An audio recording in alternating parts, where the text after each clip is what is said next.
tuning into this video. Thank you so much for watching. This video is sponsored by ElevateStyles.com, so you definitely want to check them out. This video is highly anticipated. I have literally been waiting for this wig for over a month. So this wig is a Vixen wig. If you know me, you probably know my channel from all of my Vixen hair reviews and Vixen hair tutorials. So you know the Vixen style is very near and dear to my heart.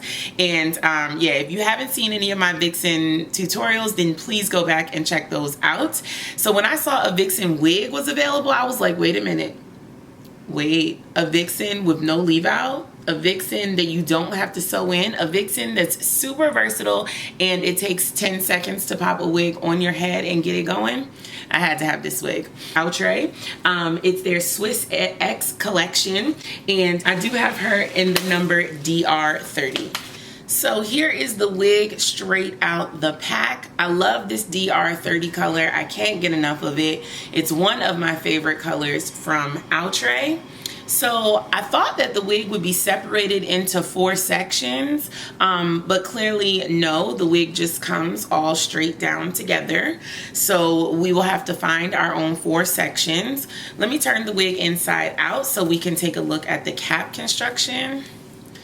So here is the Vixen parting space. So it looks like we just have some lace to work with. Let's see if we have lace around the front edge. Yes, we have a little bit of lace around the front edge to work with as well. Do we have lace around the back? Not really, just a little bit. We have 2 combs in the back, one on either side of the part.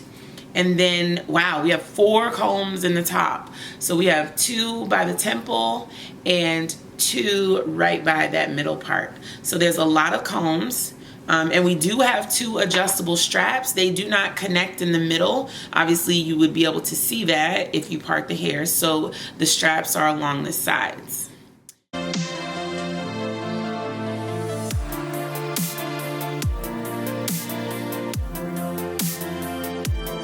Okay, so right away I can see that this hairline is going to be an issue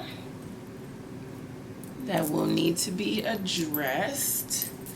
But the first and foremost thing is to try to find the parts for the Vixen.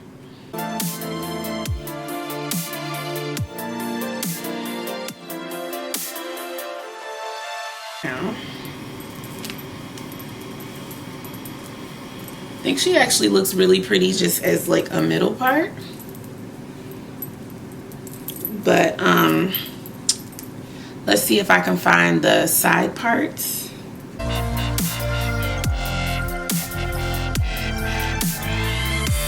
No, I guess it's gonna be hard to find. You know what I think I'm gonna do? I'm gonna take this wig off. I'm gonna find the parts and put them in rubber bands, and then I'm gonna put it back on again. All right, so I have this wig parted with all the 4 sections. And I can already sort of tell with the way that this hairline is looking, like it's looking very much like a hair hat.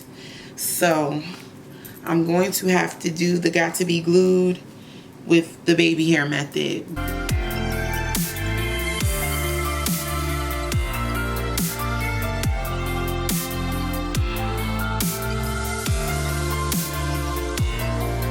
Alright guys, so I just finished slicking down my edges and my sideburns, and now let's go ahead and try to do some styles on this hair.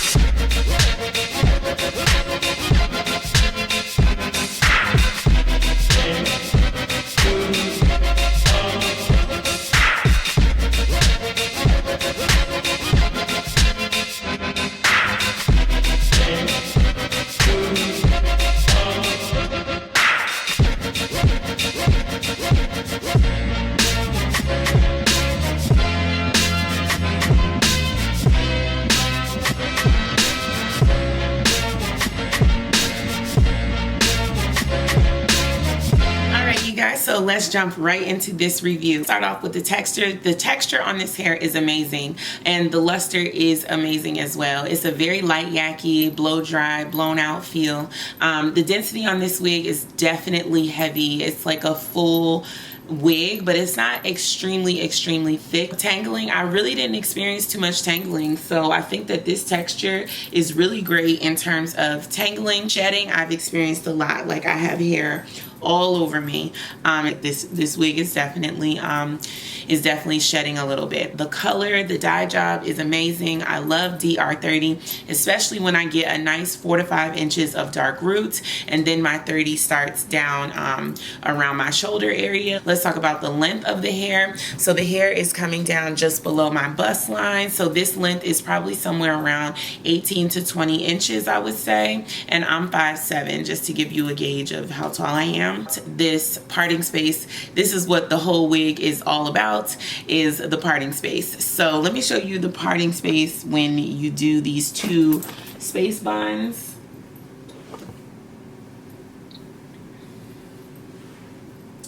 I think the parting space is dope. Like, it doesn't even look questionable to me. Like, it really looks good. The only questionable area on this wig is the hairline. Is definitely giving me some cause for concern. Once I added the baby hairs, like, I think it looks a lot better, but it's still not perfect. Like, I would have to perfect my baby hairs a little bit more on this. So do I think this is a get up and go unit? No, not really. I think if you want to wear this unit, like, you have to be ready to put the time in. But it's definitely worth it because a sew-in weave costs a fortune, and if you do it yourself, it takes forever. So to have a Vixen option that's not a sew-in is a-okay in my book. And whatever work I have to put into it is way less work than braiding down your hair for a Vixen, figuring out all the parting space and all the leave out, possibly damaging your hair from all the heat and flat ironing that you have to do to get your hair to blend with the weave. Like, there's just so many issues with a Vixen sew-in that if they have a simpler option, I'm here for it. That's why this wig will always be a better option than a sew-in in my book. You're gonna have to get you a foam head. If you are out there considering purchasing this wig and you do not have a foam head, sis, you will, the struggle, struggle, yeah, all of that. So please invest in the $3 foam head and go ahead and get you that, because you are going to need it to find these parts. The parts are not like super easy to find. So do I think this is worth the money? Absolutely. And especially for less than $50 and a quick way to get yourself a sew-in, girl, jump on it. All right, you guys, thanks so much for watching. Stay tuned for the slow-mos.